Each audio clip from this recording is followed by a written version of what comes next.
In the COVID-19 pandemic, school nurses have been key players in classroom reopenings and minimizing the spread of the virus among students and faculty. We last checked in with them as they headed into the school year.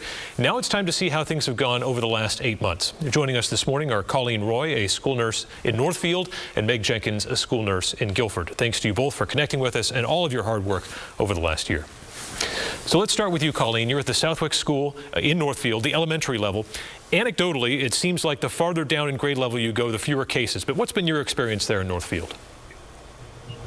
Well, we definitely have had a handful of cases here at Southwick School. Our pediatric population, thankfully the virus seems to be sparing as far as severe illness and ability to transmit the virus, but they're not completely immune. So we have had our fair share of cases here. Meg Jenkins, you're at Guilford High School. It seems like the higher up you go in grade level, you got those bigger, more adult lungs, you see more transmission. What's been your experience there in Guilford? I would say the same. The most cases we've had, reflecting the dashboard, 16 at the high school, 11 at the middle school, and 7, I believe, at the elementary school. They're just out, they're more mobile, they're more social, probably in less controlled settings than the younger children. And Colleen, at the elementary level there, what seems to be driving cases? Activities? Is it family exposure? And how much seems to transmit in the classroom?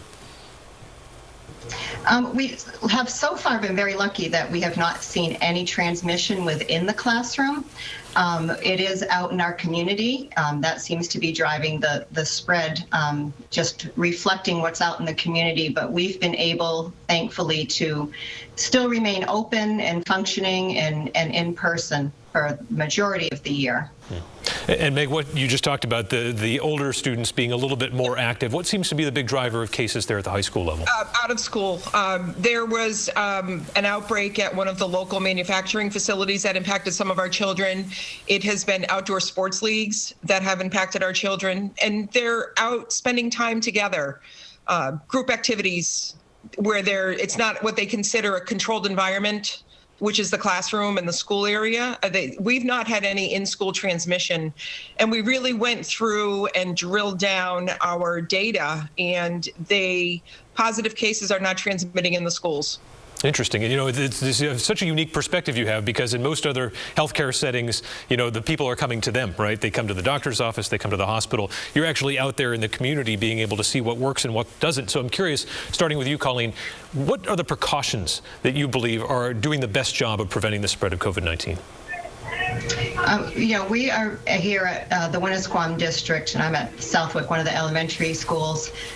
We are following very, very closely to what our New Hampshire Department of Public Health has out there for guidelines for schools. So we're doing our cohorting as much as possible, masking, hand washing, frequent hygiene, disinfecting. What's really amazing is at the start of all this, we thought the masking would be our biggest challenge, but the children and the staff have really risen to that challenge and done marvelously with it. Ironically, it's been trying to keep the children physically distanced. It's much like trying to herd cats. They're children, they're social, they want to be together. Children, if you watch kids, they're very hands-on. So that has been our biggest challenge. And Meg, I know there's a full matrix of things that are there to stop the spread of COVID-19, but in your opinion, what seems to be working the best? We did a lot of mitigation strategies. As you know, we've been in school face-to-face in September with very few interruptions. Some of the interventions that we used were social distancing in the classrooms, to the best of the physical plant abilities. We expanded our lunches from 3 to 4. We expanded the areas where they could have their lunch. Right now, in the third trimester, 14% of the students are doing remote. It's probably down from maybe 20% in the fall. I think as the school year wore on and people realized that the school was not really the hotbed of the infection transmission, that it was okay for their kids to come to school. So we've seen less remote schooling. We have done directional hallways during passing times. We staggered release times. There are a plethora of hand washing machines, and I see the kids using them. There are masks as they come through the front foyer. They just grab them as they come in if they don't have one from home. And the kids have been really good, really and truly. They've been very, very good about it. They get it. They want to be in school. And of course, there's the flip side of this. And Colleen, I'm interested in your perspective. Is there anything that's being done that you think isn't working? I know some studies have been done on plexiglass saying that the interference with airflow might actually be a problem. Right. We have not used plexiglass here in our district very much. A few occasions we do have it in place for special services, things of that nature where, we need to have some sort of a barrier, and that's what we have available.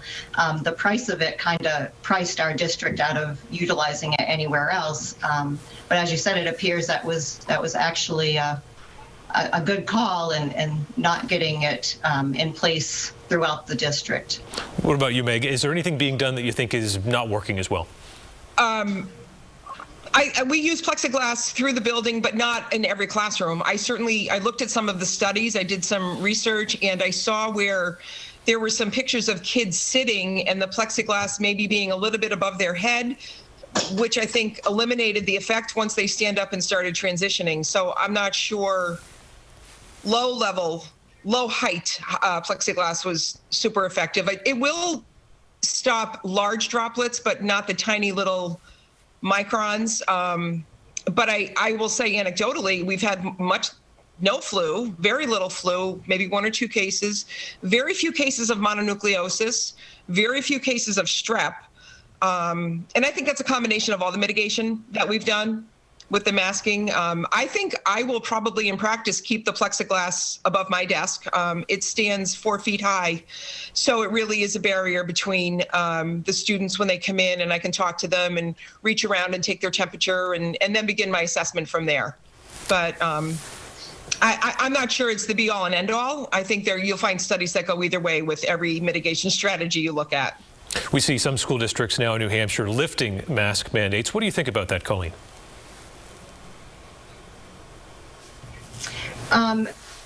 At this point in time, as I said, we are very, very much adhering to our New Hampshire Department of Public Health that has worked tirelessly throughout this to support us and guide us. And at this point, they are still considering schools a congregate setting, and they are still recommending masking as a very, very effective mitigation strategy to slow the spread and reduce the number of cases.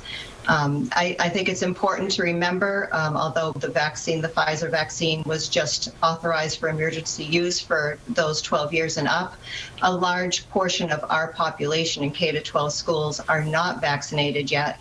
And, the students far outnumber our staff. So it's, I think we need to take that into consideration before we start removing layers too quickly. I'm guessing, Meg, you're on the same page there. I'm curious, at the higher level, what do you think the vaccine uptake is going to be among those students who are eligible? I'm hearing that it's coming in, that they're going. I see kids are dismissed and returned to school. They're having their vaccine, or they're out for a day because maybe some of the side effects. The numbers are starting to roll in. We are not requiring it, and I don't know that will happen. I would ask that parents send that information forward to us so we can update their vaccine record. Their primary care providers may not have access to the data, to the vaccine information unless it is sent to them. So the records that come in from the physician's offices moving forward may not fully reflect their true immunization status. So if the parents want to send it in, I'm glad to take it, and we have the ability to log it into their health record. A parallel track to the pandemic here, but certainly connected to it, Colleen, is the mental health. What have you seen from the kids in terms of their ability to cope with all of this? It's been a hugely stressful time. It certainly has. Truthfully, the children seem very resilient. I truly believe they're going to rise up and be fine. I'm more concerned about family units and adults, who have been struggling with keeping up with the demands of keeping their employment and their kids having to be in and out of school frequently with symptoms or awaiting test results. That has put a major stress on the families in our community. They have been amazing but I know that it's a very, very stressful time for them. And if anything, I think the pandemic has highlighted the need for more mental health services in New Hampshire as a whole. There's very limited services, even referring students out. There's such a waiting time in order to be seen that, maybe that's something for future to start trying to expand those services to our families and children. And Meg, there are so many of those classic high school experiences that have had to be altered or set aside for the older students. How are they taking that? Like Colleen said, they're very resilient. It's been hard. It's been very, very hard for some students. For a select group, it's been very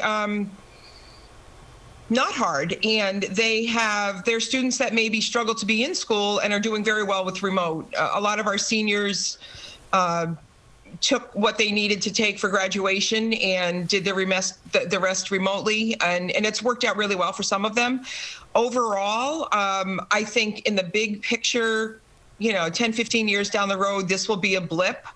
But I think Colleen highlights a very important factor is that we need to expand mental health services and access to mental health services in a timely fashion. When you look at the number of children sitting in emergency rooms waiting for a bed, that's very disheartening to watch a child struggle academically and they can't get into, and they're having issues they may have medical issues, they may have psychosocial issues, and they all play out and they impact their academics.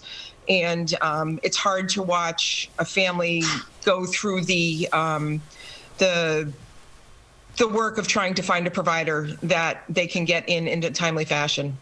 All right, Meg Jenkins and Colleen Roy, thank you so much for joining us on Close Up. And as a parent, I just want to say thank you for everything you and all the school nurses have done this year. We appreciate it so much.